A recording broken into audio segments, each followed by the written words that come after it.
수도권 인근 건축하는 나의 세컨하우스 전원주택 건축 비용. 안녕하세요. 여러분의 건축 상담가 세컨하우스입니다. 최근 경기가 어려워 쉽지는 않지만 오늘은 여러분이 한 번쯤은 꿈꿔보셨을 수도 있는 주제, 바로 수도권 인근의 나만의 세컨하우스 전원주택 짓기에 대한 이야기예요. 그런데요, 세컨하우스라고 하면 왠지 너무 비쌀 것 같고 어떤 비용들이 드는지 잘 모르겠어서 막연하게 느껴지잖아요. 그래서 오늘은 이 세컨하우스의 총건축 비용은 과연 얼마나 드는지 차근차근 따져보면서 알아보도록 할게요. 1토지 구입 비용. 첫 번째, 토지 구입 비용. 지금 수도권 인근에 세컨하우스를 짓고 싶으신 거죠?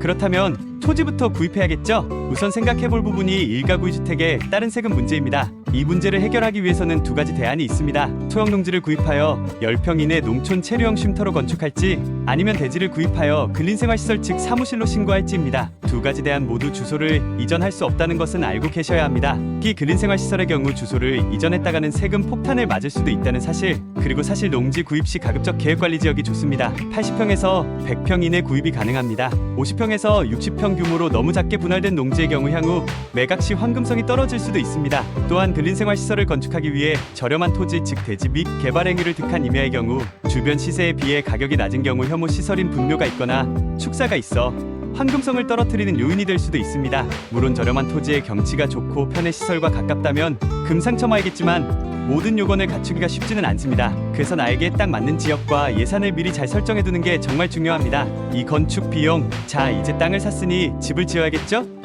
두 번째, 본격적인 건축 비용에 대해 이야기해볼게요. 전원주택 하나 지으려면 얼마 들까요?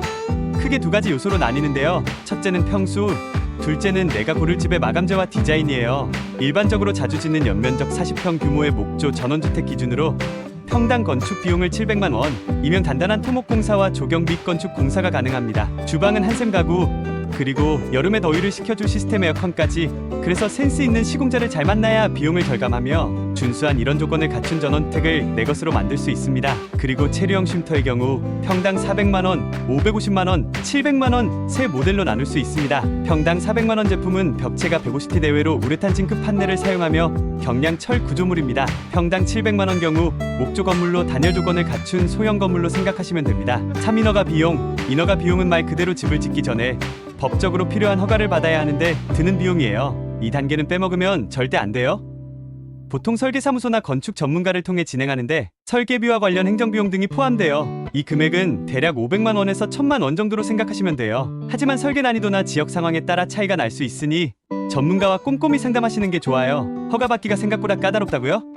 걱정 마세요.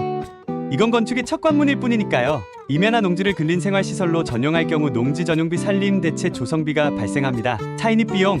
이제 네 번째, 인입비용 차례예요. 인입비용은 말 그대로 수도, 전기, 가스 같은 기본 생활 인프라를 땅 안으로 끌어들이는 데 드는 비용인데요. 수도권 등교라면 이미 기반 시설이 잘 되어 있는 경우가 많지만 땅이 외진 곳이라 연결거리가 멀다면 비용이 꽤 들 수 있어요. 평균적으로 500만 원에서 1,500만 원 정도 생각하시면 되는데, 만약 도로나 기반 시설이 제대로 갖춰져 있지 않은 땅이라면 추가 비용이 발생할 수도 있어요. 예를 들어 전기선을 멀리서 끌어와야 한다든지 정화조 및 지하수를 새로 설치해야 한다든지 하면 몇 천만 원이 더 들 수도 있습니다. 그래서 땅을 구매하실 때부터 인프라가 어느 정도 갖춰져 있는지 꼭 확인해 보셔야 해요. 귀찮아 보일 수 있지만 이런 부분을 미리 체크해두면 나중에 불필요한 추가 비용을 막을 수 있답니다. 농촌 체류형 쉼터의 경우도 기반 인프라가 없으면 정화조, 지하수, 전기 포함하여 1,500만 원 내외의 비용이 발생할 수 있습니다. 자, 이렇게 해서 오늘은 전원주택 건축 비용 중 4가지 주요 항목을 살펴봤는데요. 결국 비용은 내 예산과 우선순위, 선택에 따라 크게 달라진다는 점.